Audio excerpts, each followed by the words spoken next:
L'énorme bourde d'Anne-Elisabeth Lemoine, et Émilie Tran Nguyen n'en revient pas sur France 5. Anne-Elisabeth Lemoine s'est emmêlé les pinceaux ce jeudi 26 juin 2025 en rendant l'antenne après une nouvelle édition de C'est à vous. Le talk sera encore présent une semaine avant de boucler sa saison.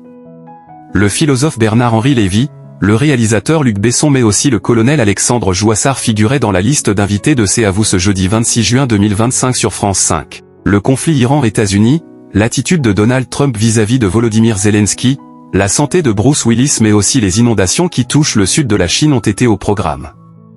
BHL impressionné par Zelensky. BHL a assuré la promotion de son nouveau documentaire, Notre guerre, pour lequel il a rencontré à 3 reprises le président ukrainien.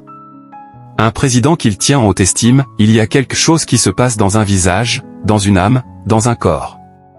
Volodymyr Zelensky incarne quelque chose de très grand et ça se voit. Aussi, l'invité a dénoncé la violence et la vulgarité de Trump quand il a reçu son homologue ukrainien au bureau ovale avec une tension mémorable, si bien que la conférence de presse prévue à cet égard avait été annulée. Par ailleurs, Émilie Tran Nguyen et Mohamed Bouafsi sont intervenus pour rectifier Anne-Elisabeth Lemoine qui, en fin d'émission, a annoncé par erreur « On se retrouve demain à 19h pour la dernière de C'est à vous ». Solides audiences pour C'est à vous. Grâce à son équipe, l'animatrice a rectifié son énorme bourde, nom de la semaine, ah oui.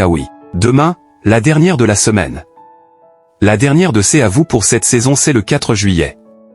Elle avait également signifié que la fin de saison était à date du 5 juillet.